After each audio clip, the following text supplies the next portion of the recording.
கவுண்டமணி அவர்களுடைய மனைவி இன்னைக்கு வந்து பார்த்தீங்கன்னா கிட்டத்தட்ட ஒரு 2 வருஷமா உடல்நிலை சரியில்லாமல் இருந்திருக்காங்க. ட்ரீட்மெண்ட்ல இருந்திருக்காங்க. இப்போ வந்து இறந்துருக்காங்க. மூத்த பத்திரிகையாளர் சுபேஷ் சார் நம்மளோட இணைஞ்சிருக்கார். வணக்கம் சார். வணக்கம்.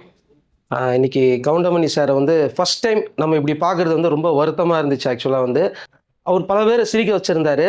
ஸோ இன்றைக்கி அவர் முகத்தை நம்ம பார்க்கும்போதெல்லாம் நிஜமாக ரொம்ப டிசப்பாயிண்டடாக தான் இருந்துச்சு.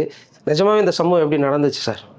இல்லை, நடிகர் கவுண்டமணி அவர்களை வந்து பொது இடங்கள்லையும் சரி, அவரை சார்ந்து இருக்கக்கூடிய நண்பர்கள் மத்தியிலையும் சரி, அவரை பற்றி கேட்டிங்கன்னா அவர் மிகப்பெரிய எப்பவுமே அந்த இடத்துல ஒரு கலகலப்புக்கு பஞ்சம் இருக்காது.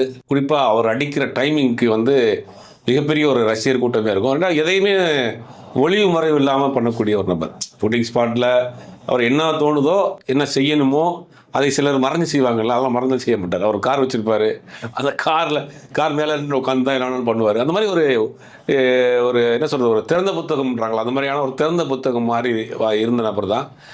சினிமாவில் வந்து கிட்டத்தட்ட ஒரு நாடகத்திலேருந்து கொஞ்சம் கொஞ்சமாக சின்ன சின்ன வேஷங்கள் பண்ணி அவருடைய உச்சகட்ட பீக் அப்படின்னா அவங்களுக்கு அந்த 90s to 2005-6 அந்த காலகட்டம் ஒரு 15-14 வருஷம் வந்து அவர் டேட் இருந்தால் அந்த படம் அன்றைக்கி ஆரம்பிப்போம். அவர் டேட் இருந்தால் அந்த படம் ஷூட்டிங் போக வேணாங்கிற அளவுக்கு ஒரு பரபரப்பான ஒரு ஹீரோவுக்கு மவுண்ட் ரோட்லாம் பார்த்தீங்கன்னா ஒரு ஹீரோவுக்கு என்ன கட் அவுட் வச்சுருக்காங்களோ அதே அளவுக்கு சேம் சைஸ் கட் அவுட் அவருக்கு வச்சுருப்பாங்க.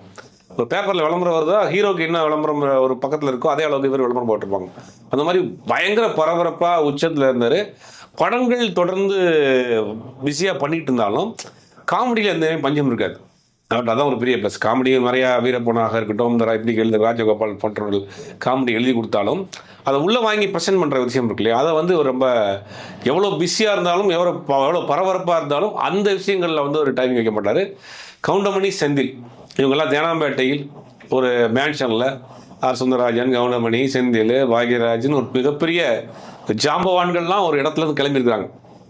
காலம் வந்து ஒரு ஆட்களை சேர்க்கும், நண்பர்களை சேர்க்கும், ஒரு டீம் சேர்க்கும். அந்த மாதிரி அந்த தேனாம்பேட்டை 2ஆம் ரோடு அந்த மேன்ஷன் தான் இந்த எல்லாருமே இந்த இருக்க சினிமாவில் இன்றைக்கி நம்ம பார்த்து அண்ணாந்து பார்க்கக்கூடிய பிரம்மாண்டமான பிரபலங்கள் எல்லாமே அங்கேருந்து தான் கிளம்பி. அப்படி ஒரு ரூமில் இருந்தவர் தான் கவுண்டமணி.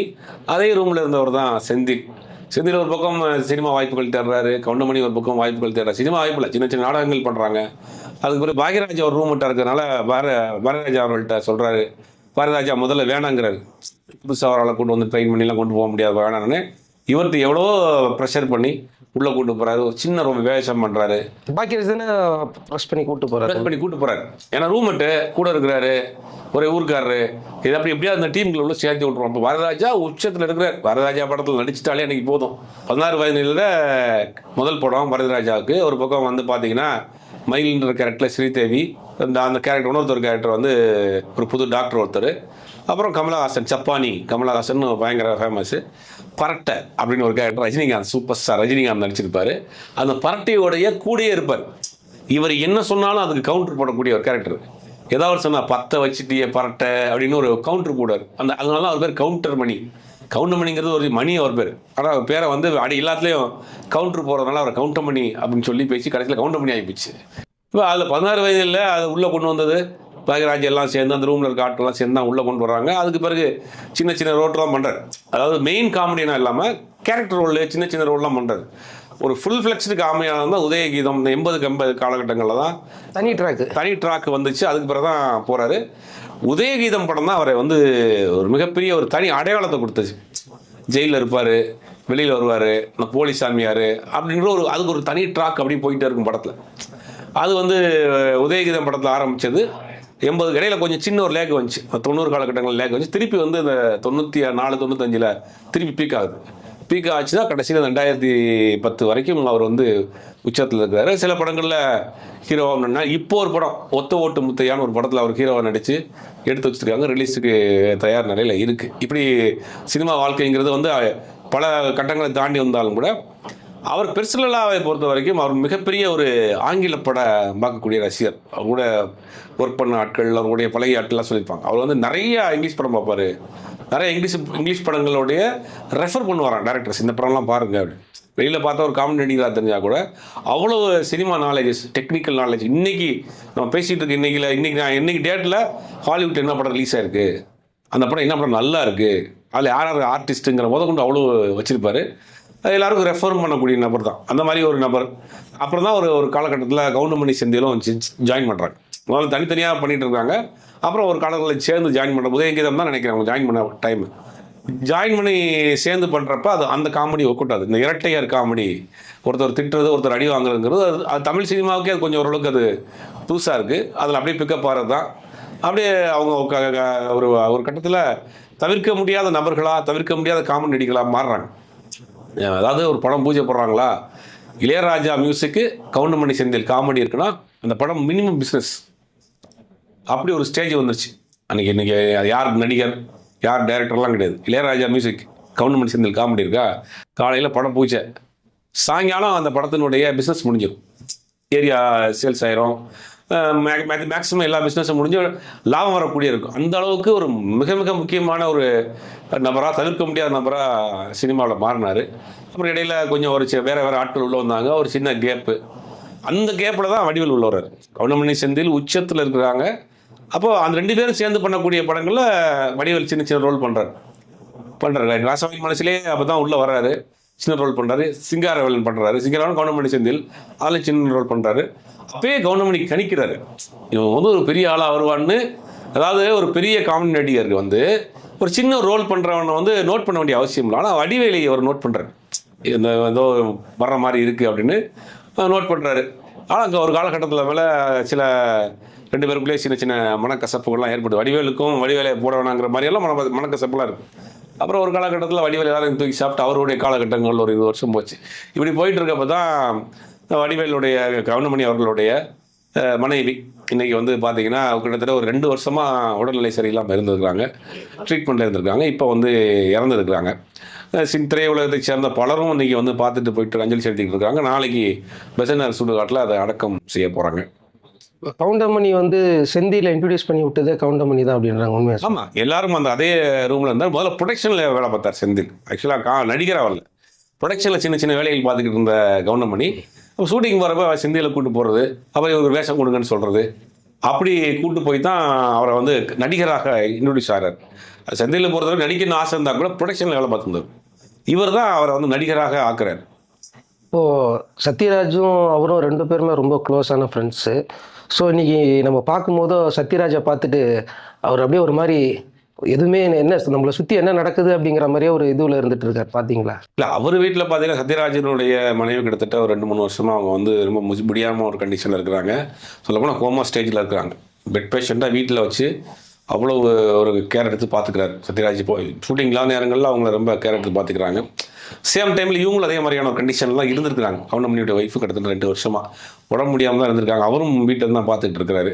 அப்படிங்கும் போது சின்ன வயசில் பழைய சந்தோஷமான காலங்களில் இருந்த ஆட்களை சோகமான நேரங்களில் பார்க்குறப்ப நமக்கு பழைய விஷயங்கள்லாம் கொஞ்சம் கலெக்ஷன் ஆகும்ல, அந்த மாதிரி இன்றைக்கி அவரை பார்க்குறப்ப ரொம்ப மனமுடைந்து இன்றைக்கி கவுண்டமணி எப்பயுமே அப்படி இருக்க மாட்டார். பொது இடங்கள்லையும் சரி, அது மாதிரி எப்பயுமே அதை ஸ்போர்ட்டிவாக எடுத்துக்கிடக்கூடிய நபர் இன்றைக்கி ரொம்ப ஒரு மாதிரி உடைந்த மனநிலையில் தான் இருந்தார். அப்புறம் செந்தில் வந்தார். செந்தில் வந்த உடனே கவுண்டமணி கிட்ட போய் அப்படியே உட்காந்துட்டாரு. குரு கிட்ட உட்கார்ற மாதிரி கையை கட்டி உட்காந்துட்டு இருந்தார். அது பார்க்கும்போது நம்மளுக்கும் ரொம்ப நாளுக்கு அப்புறமா 2 பேரும் சந்திக்கிறாங்க. ஆமாம், ரொம்ப நாளைக்கு பிறகு இப்போ அவர் இந்த ஒத்த முத்தையாக பண்ணிட்டு இருக்காரு. செந்தில் அப்புறம் வேறு அரசியல் அப்படி இப்படின்னு அந்த பக்கம் போயிட்டாரு. 2 பேரும் சமீபத்தில் சந்திச்சுக்கிறக்கூடிய ஒரு விஷயம் இல்லை. அப்புறம் அவங்க வீட்டில் இந்த மாதிரியான ஒரு விஷயம் நடந்திருக்கு அப்படிங்கும் போது இன்றைக்கி வந்திருக்கிறாரு. செந்திலை பார்க்குறப்ப எத்தனையோ முறையும் அவங்க வீட்டு ஒன்றா போயிருப்பாங்க. அவங்க வீட்டிலேருந்து சாப்பாடு இங்கே வந்திருக்கும், இங்கே இருந்து அங்கே சாப்பாடு போயிருக்கோம், இவர் வாங்கிட்டு வந்திருப்பார். அதுவும் ஒரு ஃபேமிலியாக தானே இருந்தாங்க. இன்றைக்கி சினிமாங்கிறது அன்றைக்கி ஒரு ஃபேமிலி அட்டாச்மெண்ட்டாக இருந்துச்சு. ஒவ்வொரு நாளைக்கு ஒரு வீட்டில் சாப்பாடு வரும். இன்றைக்கி கேரவன் வந்துருச்சு, கேரவனில் போய் உட்காந்துக்கிறாங்க. அந்த படத்தில் நடிகர் யாருன்னு இன்னொரு நடிகருக்கே தெரிய மாட்டேங்குது. அன்றைக்கெலாம் அப்படி செய்ய மாட்டாங்க. என்ன பண்ணுவாங்க, ஷூட்டிங் ஸ்பாட்டில் உங்களுக்கு ஒரு ஷாட் இருக்குது, எனக்கு ஷாட் இல்லை அப்படின்னா தனியாக ஏதோ ஒரு இடத்துல சீட்டு ஓடும். எல்லா நடிகர்களும் உட்காந்து சீட்டில் விளாடுவாங்க. ஷாட் இருந்தாலும் ஷாட்டு உங்களை கூப்பிட்டா போய் விளையாடுவாங்க. ஒரு ஃபேமிலியாக ஒரு 30 நாள் வெளியே அவுட்டோர் போகிறாங்கன்னா 30 நாள் அந்த டீம் அப்படியே ஒரு ஃபேமிலியாக இருப்பாங்க. இங்கேருந்து அவங்க ஃபேமிலிருந்து ஆள் வருவாங்க, இந்த ஃபேமிலிருந்து ஆள் வருவாங்க, இங்கேருந்து சாப்பாடு அங்கே போகும், அங்கேருந்து சாப்பாடு இங்கே வரும். சத்யராஜ், கவுண்டமணி, ஆர் சுந்தரராஜன், பாக்யராஜ், இவர்கள்லாம் அப்படியே ஒரே ஒரு ஃபேமிலியாக இருந்தாங்க. இப்போ இவங்க வீட்டில் போய் சாப்பிட்ருப்பாங்க இல்லையா, அவங்க வீட்டில் வந்து இங்கே வந்துச்சு அந்த மாதிரிலேயே செந்தில் எத்தனையோ முறை சாப்பிட்ருப்பாரு. அதெல்லாம் அந்த ஃபீலிங்கில் வரத்தனை செய்யும். இப்போ அதெல்லாம் பார்க்குறப்ப அந்த பழைய நிகழ்வுகள்லாம் அப்படியே அவங்களுக்கு மனதில் வந்து போகுது. இப்போ நம்மளுக்கு என்ன அப்படின்னா, அவருக்கும் கமலுக்கும் ஷூட்டிங் ஸ்பாட்டில் பயங்கரமாக கமலை கலாய்ச்சிட்டாரு. அதுக்கப்புறமா வந்து அவரும் கமலும் இணைந்து நடிக்கவே இல்லை சிங்கார வேலன் படத்துக்கு அப்புறம் சொல்கிறாங்க. இதெல்லாம் உண்மைதானா? இல்லை, நிறைய நடிகர்களை வந்து கிண்டல் பண்ணியிருக்காங்க. சில பேர் அதை ஜாலியாக எடுத்துகிட்டு போயிடுவாங்க. சில பேர் வந்து ஒரு படத்தில் என்னப்பா ஹாலிவுட் மேக்கப் பண்ணி வரலையா அப்படின்னு சும்மா ஒரு கிண்டலுக்கு கேட்ட ஒரு விஷயத்தை, கமல் வந்து மேக்கப்பில் கொஞ்சம் இதாக இருப்பார்ல, அந்த மேக்கப் பண்ணி வந்துட்டார் சும்மா ஒரு விளையாட்டுக்கு கேட்ட ஒரு விஷயம். அது 2 பேருக்குள்ள ஒரு சின்ன ஒரு மனஸ்தாபம் ஆகி போச்சு. அது வரைக்கும் தொடர்ந்து போகல. அதுக்கு பிறகு கவுண்டமணியோடைய கெரியர் கொஞ்சம் கொஞ்சமாக டவுன் ஆச்சு. அப்புறம் கமல் வேறு பக்கம் அப்படி போயிட்டார். அது மாதிரி நிறைய நடிகர்களே கிண்டல் பண்ணிருக்காங்க. இவர் இப்படி தாங்கிறது தெரியும். இவர் இப்படி தான் நேருக்கு நிறைய மொழி மறைவாயெல்லாம் பண்ண மாட்டார். ஒரு நடிகர்லாம் வந்து ஒரு படத்தில் வந்து ஒரு பெரிய மீசை வச்சிருக்கிறார்.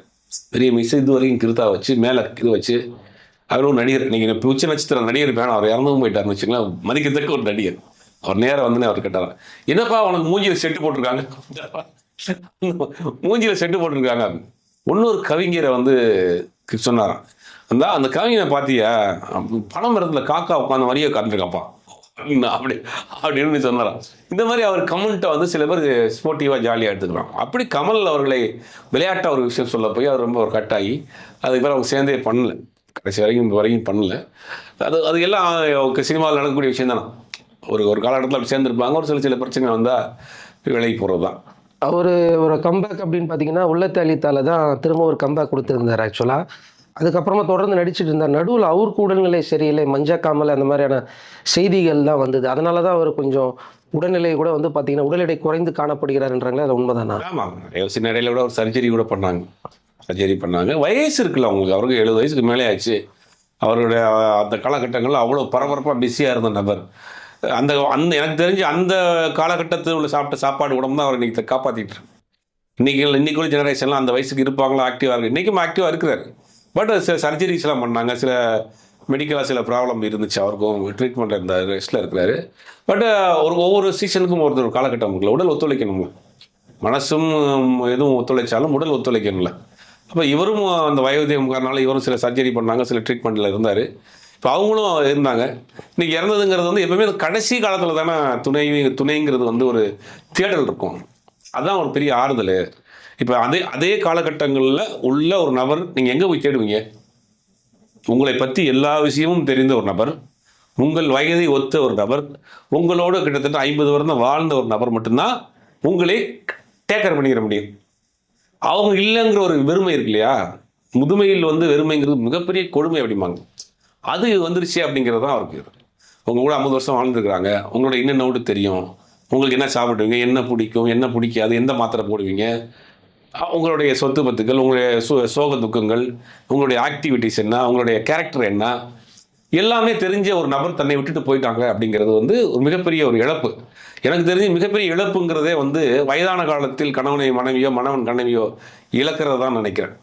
ஏன்னா எல்லாம் தெரிந்த ஒருவர் நம்மளை விட்டு போகிறாங்க இல்லை, அது வந்து ஒரு பெரிய வெறுமையாக தான் இருக்கும்.